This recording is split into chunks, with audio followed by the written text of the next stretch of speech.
이 참고로 아까 관세와 마찬가지로 금에 대해서 부가가치세를 붙이는 나라는 전 세계에서 일본하고 한국 딱 두 나라입니다.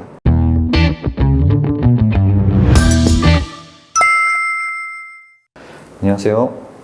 세무법인 스타텍스의 윤현동 대표 세무사입니다. 지난 시간에 이어서 금에 대해 계속 알아보겠습니다. 일단 금에 부과되는 세금이 있는데 지난 시간에 밀수금이니 악금이니 왜 시세가 이런 일을 그 세금이 얼마 붙는 거에 따라서 좀 말씀을 드렸잖아요. 그래서 일반적으로 악금 같은 경우에는 국제 시세가 100이라고 보면 관세가 3% 붙는다고 했어요. 물론 화폐 형태나 금괴 형태로 들어오면 0%가 면세가 될 수도 있습니다. 관세는 기본이 3%예요. 근데 세공한 제품에 대한 관세는 8%입니다. 예를 들어서 반지, 금목걸이 형태로 세공이 돼 있다, 금 시계가 돼 있다, 이런 것들은 기본적으로 관세는 이제 8%입니다. 그리고 화폐용 금이나 금괴 같은 경우, 금괴는 이제 순도가 99.5 이상이어야 되겠죠. 기본입니다, 그거는. 근데 이런 것들은 관세가 또 면제가 되고요. 근데 이게 웃긴 게 OECD 국가 중에서 OECD 국가를 한정하는 거예요. 금에 대해서 관세를 붙이는 나라는 한국이 유일하다고 해요. 관세를 한국만 3% 또는 8%를 붙입니다. 근데 예외적으로 FTA가 체결됐다 그러면 그 국가에서 들어오는 금에 대해서는 관세를 또 붙이진 않아요, 한국도.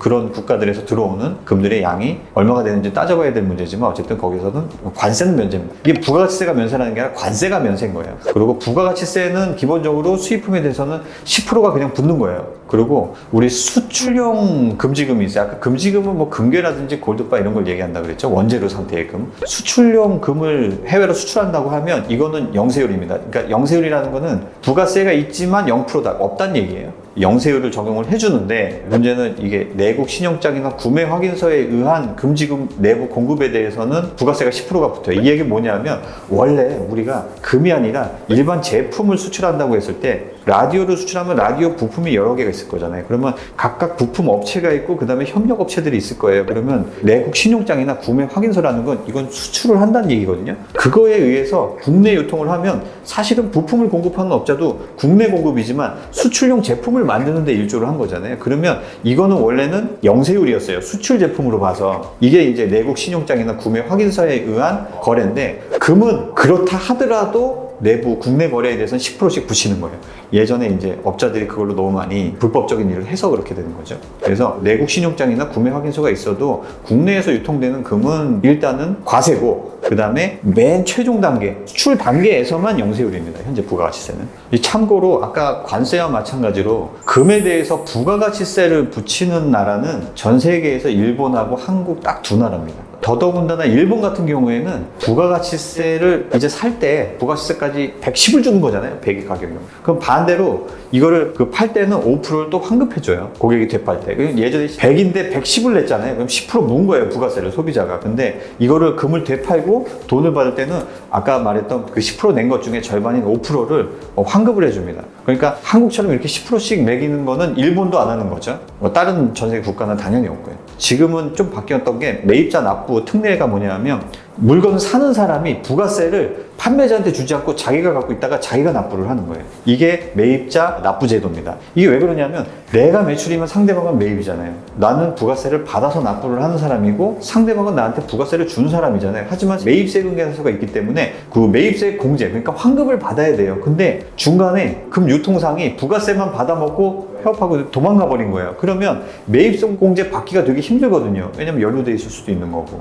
그러니까 아예 매입세 공제를 제대로 받기 위해서 매입자가 너 100만 줄게. 10은 원래 너한테 부가세 내야 되지만 내가 갖고 있을게. 그리고 내가 알아서 신고하고 납부할게. 매입자 납부 특례제도 이용해서. 그리고 내가 알아서 환급 받을게. 이게 이제 매입자 납부 제도인데 이거는 부동산에도 있습니다. 부동산에 특히 뭐 포괄 양도 양수에 해당하니 안 하니 이런 내용이 조금 법적 해석이 애매할 경우에는 그냥 매입자 납부 특례 제도를 활용해서 부동산 매입업자가 부가세를 양도자한테 지불하지 않고 내가 국세청에 신고하고 내가 환급받는 이런 제도예요. 그래서 부동산에도 굉장히 많이 알려져 있는데 금 유통할 때는 그렇게 많지는 않죠. 대량으로 유통하는 경우에는 좀 있지만 그렇게 보시면 될 것 같고, 그 다음에 개별 소비세가 있어요. 일반적인 금괴에서는 해당이 안 되고요. 금 세공용품 같은 거 제품이라고 보시면 돼요. 금으로 만든 이런 데는 개별 소비세가 20%가 붙어요. 굉장히 많이 붙죠. 실질적으로 22%죠. 왜냐하면 농특세가 10분의 1이 따라 붙으니까. 그래서 개별 소비세가 다 붙는 건 아니고 500만 원을 원을 초과하는 분에 대해서만 개별 소비세가 붙습니다. 300만 원이 다 없어요. 400만 원이 다 없습니다. 500만 원을 넘어야만 개별 소비세가 발생하기 시작하는 거죠. 그래서 이런 개별 소비세 20%와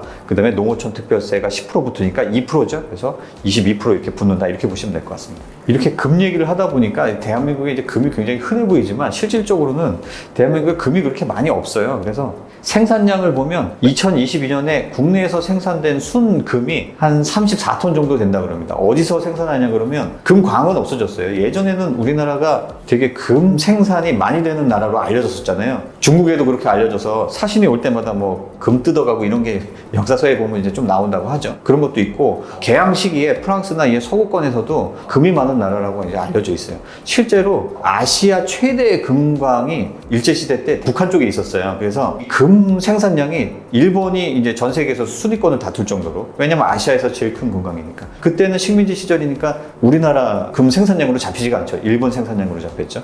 하지만 현재는 금광 같은 경우는 폐광되고 없고요. 우리나라에서 생산되는 금이라는 건 뭐냐면 원광석을 수입을 해서요. 이거를 재련을 해서 동을 만듭니다. 동이 구리잖아요. 구리를 만들고 남은 부산물도 있어요. 거기서 다시 재련해서 금을 추출하는 거예요.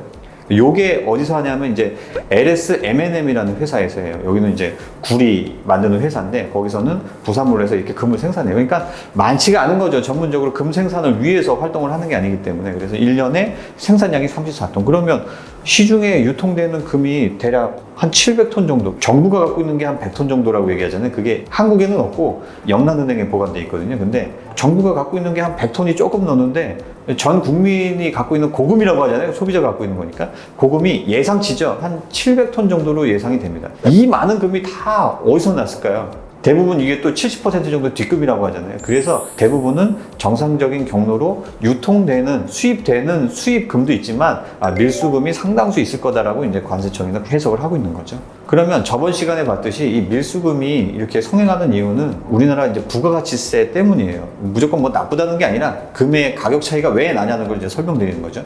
일단은 부가세가 10% 붙고 시작하니까 원 가격이 100이라고 했을 때 110으로 그냥 출발을 하는 거거든요. 아까 밀수금은 105에서 106 정도에서 출발을 하는 거예요. 근데 110에서 시작하는 정상적인 수익금이 유통업자 마진이라든지 관세가 더 붙으면은 113, 116 이런 식으로 늘어나는 거죠. 그래서 가격 차이가 굉장히 많이 납니다. 원래는 그 유통 같은 경우에는 판매자는 그 부가세를 내지만 매입자는 세금 개선을 받기 때문에 부가세를 환급받거든요. 그렇게 세수익이 많지는 않고요. 세수는 대부분 최종 소비자가 내는 거예요. 부가세는. 근데 이것보다 더 괜찮은 게 뭐냐면 그 개별 소비세거든요. 근데 문제는 뒷금으로 들어오는 무자료금들이기 때문에 이게 세공업자, 제조업자한테 가더라도 실제로 세공한 것들이 현금을 받으면 매입과 매출이 동시에 노출이 안 되는 거예요. 근데 만약에 여러 업계에서 하는 얘기지만 만약에 부가가치세가 없는 금 유통이 투명하게 돌아다닌다고 하면 실제로 세금 계산서가 아니라 그때는 계산서가 되겠죠. 면세 품목이니까. 계산서 형태로 금이 돌아다닌다고 하면 매입이 잡히거든요. 그러면 항상 똑같지만 매입이 잡히면 상응하는 매출이 나와야 돼요. 그러면 금 세공업자들도 이거 세공해서 개별 소비세가 나오는 귀금속용으로 팔더라도 이걸 현금가로 해서 그냥 무자료로 팔지 못하고 매입이 있기 때문에 거기 상하는 매출을 노출을 해야 되거든요. 그러면 이게 부가가치세가 문제가 아니라 개별 소비세와 농특세가 또 부과를 할 수가 있어요. 오히려 양성화 시킬 수 있는 거죠. 그래서 과거부터 왜 대한민국만, 일본도 있지만 관세와 부가가치세를 금 유통에 대한 물리냐, 이거는 원재료다라고 해서 계속적으로 얘기를 하는 거고, 원재료가 아니면 화폐가 있죠. 금은 화폐 그 기능을 하니까. 그래서 이게 계속 문제가 되고 있는데 아직까지는 시정이 되지 않고 이 부가가치세가 문제가 돼서 계속해서 뒷금이 성행하고 있고 뒷금이 음성적으로 돌아다니니까 금 세공품이나 이런 것들도 같이 노출이 되지 않는 이런 악순환이 좀 반복되고 있어요. 그래서 여기서 세수 일실이 굉장히 많이 발생을 하고 있는데 이거는 좀 다시 한번 생각을 해볼 문제인 것 같습니다. 오늘은 여기까지 하겠습니다. 감사합니다.